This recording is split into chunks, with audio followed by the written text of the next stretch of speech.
On va démarrer comme d'hab avec quelque chose d'un peu plus dézoomé et on va voir qu'on est vraiment sur une période vraiment charnière. On est sur un point où en fait on pourrait se libérer un petit peu au niveau du marché. Donc vraiment hein, entre deux chaises, est-ce qu'on est plutôt sur une grosse résistance qui va nous rejeter et ça va être compliqué à remonter, on va repartir sur un peu de baisse.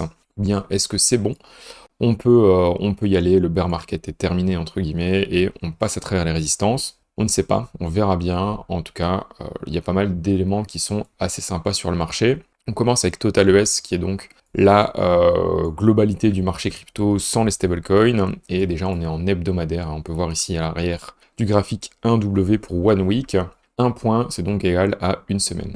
Comme d'habitude, j'ai des graphiques qui sont très épurés. On va essayer de regarder quelles sont les tendances du marché actuellement. On va refaire un petit peu le point. Ici, tout ce qu'on peut voir, c'est qu'on est sur un énorme support depuis quand même début 2024, fin 24, pardon, de septembre. On a ici donc un rebond qui a eu lieu exactement sur la même zone que septembre 24, avec une très belle divergence haussière ici, avec un point bas sur le prix et un point bas plus haut sur le RSI. On a donc eu ce beau rebond, avec, comme je le disais, hein, un double signal avec le support plus la divergence haussière. Hop. Ce qui nous a permis de faire un rebond, mais pour l'instant, ça reste quand même un rebond timide. Alors, on a fait quand même un rebond sur Bitcoin, on a été chercher les 58 000, et actuellement, on est aux 66 000, donc ça fait déjà un beau rebond. Mais si on regarde le graphique quand même depuis octobre, hein, vraiment dans sa globalité, le tout petit rebond qu'on a ici, il est vraiment insignifiant par rapport à la grosse baisse qu'on a connue sur le bear market. Donc si vous avez l'impression d'avoir loupé le marché haussier qu'on a connu en 2026, hein, ici avec milieu d'année 2026, eh bien ne vous en faites pas, vous n'avez absolument rien raté. Le vrai marché haussier qui devrait arriver, eh bien il n'est pas encore là. Pour qu'il arrive, on va devoir passer à travers cette zone entourée en bleu ici. Cette zone, pourquoi je l'avais entourée en bleu? Bien parce qu'il y a deux éléments extrêmement importants pour moi à ce niveau-ci. Le premier élément important, c'est ce rectangle ici, hein, je vais le mettre vraiment plus en évidence en rouge, hein. Ça c'est le gros rectangle de résistance. Pour moi, c'est la grosse résistance qu'on a sur le marché actuellement. Elle est constituée par les points bas ici de début d'année 2026, janvier, février, mars, hein. On avait consolidé ici au-dessus, on avait rebondi deux fois, on avait fait un beau double bottom, comme ceci. Malheureusement, ce n'était pas le bottom, on était venu refaire un nouveau plus bas et aller rechercher le support en dessous. Donc ça avait servi de support, et comme on le sait, lorsqu'un support est cassé, eh bien la plupart du temps, il se transforme tout simplement en résistance. Donc ce qu'on a eu ici, c'est une cassure par le bas du support, et on vient actuellement le retester en tant que résistance. On l'avait déjà retesté ici, on avait été rejeté, c'est ce qui nous avait poussé à venir rechercher vraiment le support beaucoup plus bas, et maintenant on vient réattaquer à nouveau cette résistance.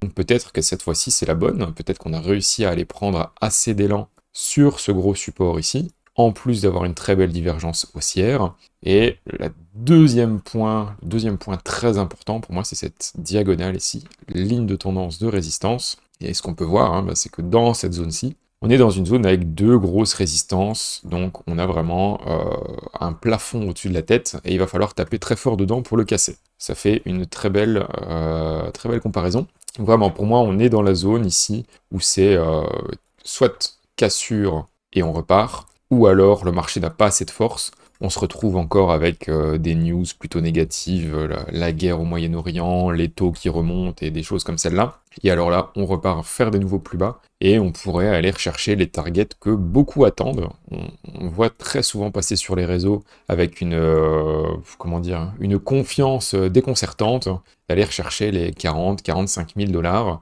Il y a des personnes qui affirment qu'on ira chercher les 45 000 dollars au mois d'octobre. Donc voilà, en plus d'avoir un prix en target, il y a même la date.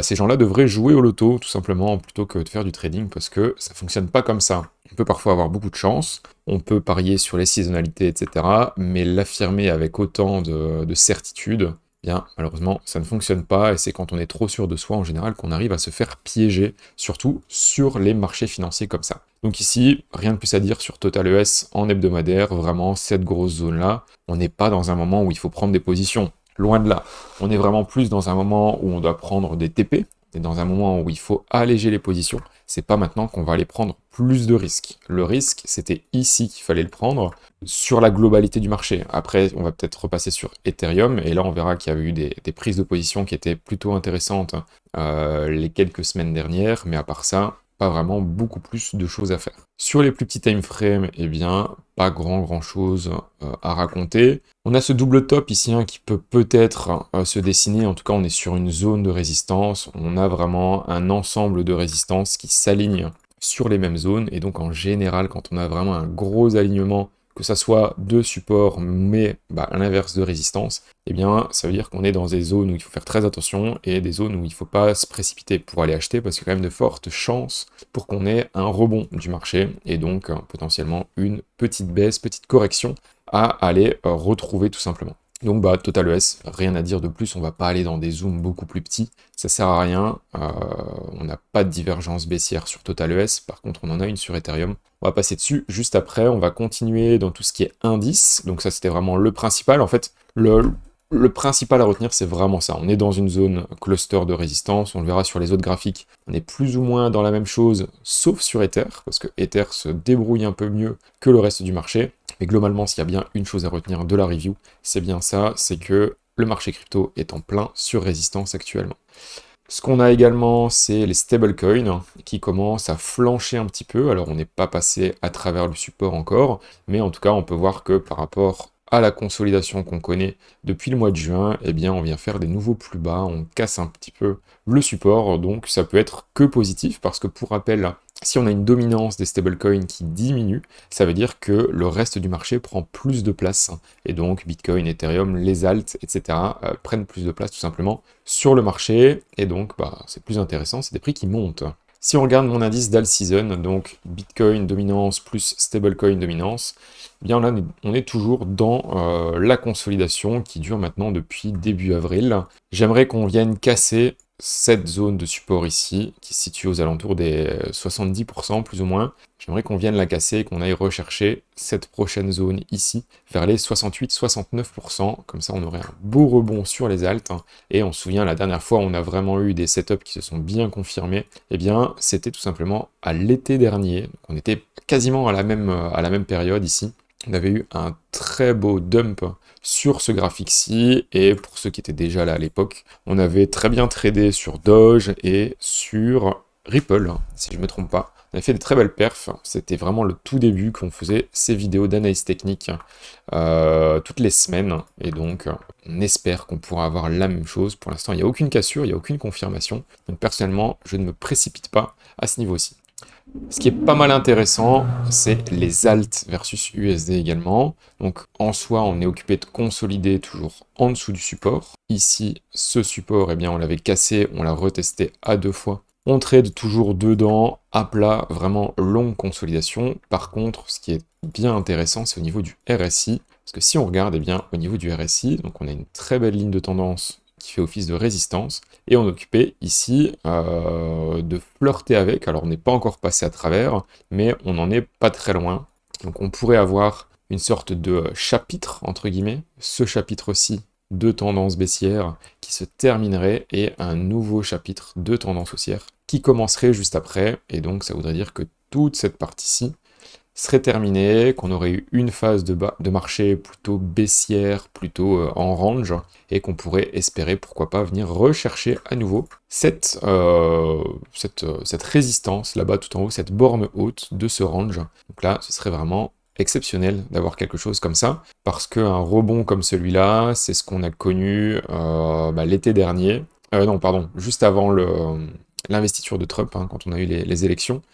Et donc, c'était quand même des belles perfs, on avait eu un marché qui avait bien délivré. Je pense pas qu'on doive espérer quelque chose d'aussi beau que ce qu'on a connu en 2020-2021, mais si au moins on pouvait avoir un rebond qui va rechercher les 940, les 1000, eh bien là ce serait vraiment pas mal. On aurait une hausse de plus de 120%, sachant que sur les indices, eh bien ça monte en général beaucoup moins que sur les cryptos qui sont un peu en vogue. Donc il y a moyen de faire facilement des x3, x4, x5, x10 si on est positionné sur les bonnes altes. Si on passe sur le top 10 des altes, eh bien on se retrouve dans quasiment la même configuration. Donc on est en dessous du all-time high de... non, pas le all-time high, pardon, c'est sur Bitcoin, de la résistance ici. Donc on a une zone qui a été travaillée plus d'une fois, que ce soit en daily, en 3D, et ici en fait on consolide vraiment en dessous. Ça a été assez précis, hein. Ici, support, résistance, résistance à nouveau. Donc on est vraiment,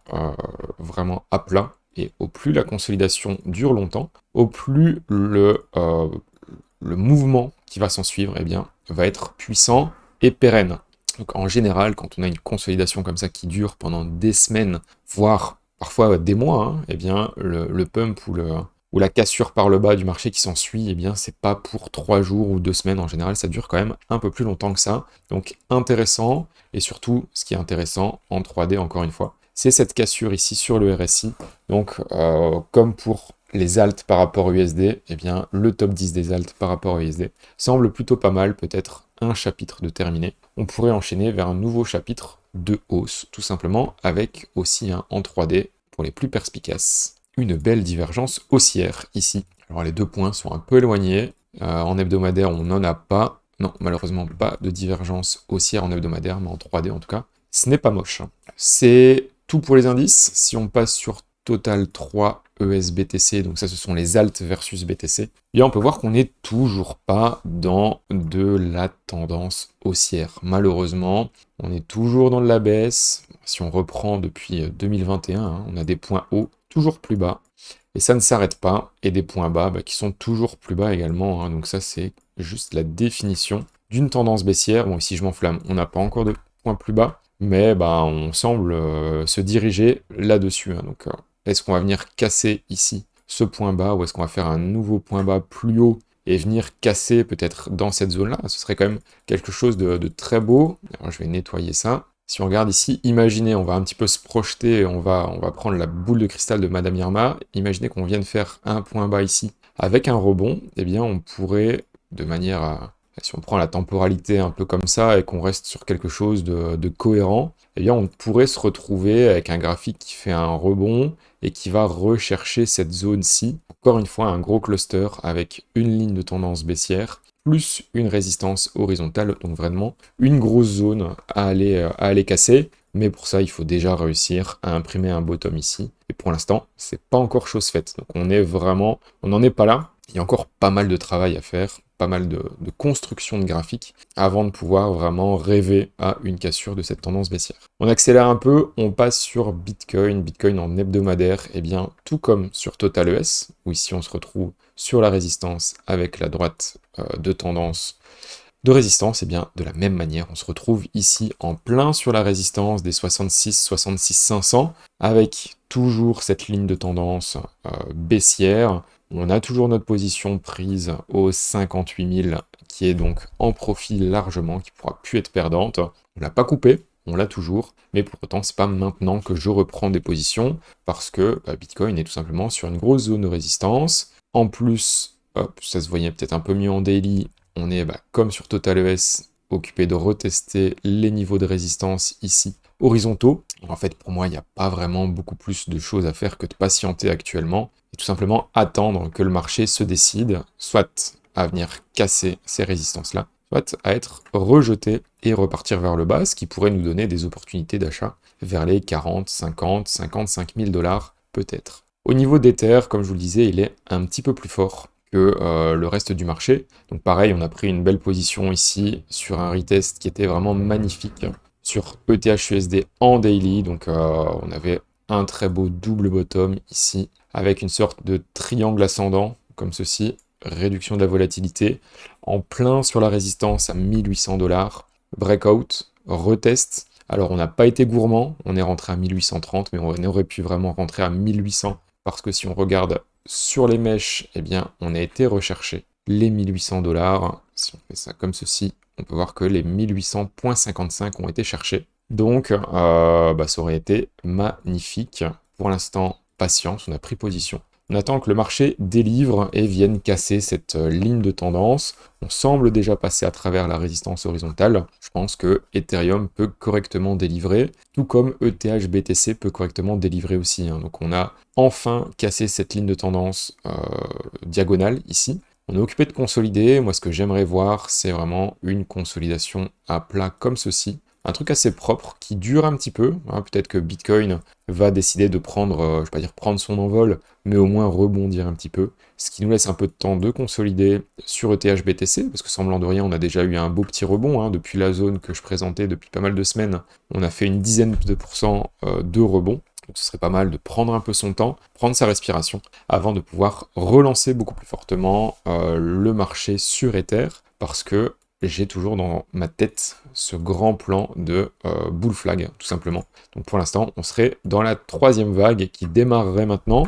J'ai pas de boule de cristal, mais le risk-reward ici est extrêmement bon, donc les positions sont prises de mon côté. Au niveau de Solana, qu'est-ce que ça donne? Solana BTC, on est toujours sur le beau retest du niveau de support, donc peut-être qu'ici on va essayer de dessiner un double bottom ou quelque chose en tout cas qui permettra de rester au-dessus de cette zone-là. Versus USD, on est toujours dans la zone de résistance, donc pas de précipitation pour moi, il faut d'abord récupérer la zone des 81-82 $ avant de pouvoir s'intéresser à nouveau à Solana, parce que tant qu'on n'a pas récupéré cette zone-là, eh bien on est tout simplement sous résistance. Pour moi, la seule chose à retenir ici, c'est qu'on est vraiment sur une zone de résistance, et que, à part patienter et de voir est-ce qu'on passe à travers ou on rebondit dessus, il n'y a rien à faire. Les positions, elles ont été prises, maintenant, patience, et deux solutions, soit on va couper des positions, on va prendre des profits, ou alors on attend les breakouts, et là on va rebet, on va prendre d'autres positions, on va augmenter l'allocation et augmenter l'exposition sur le marché.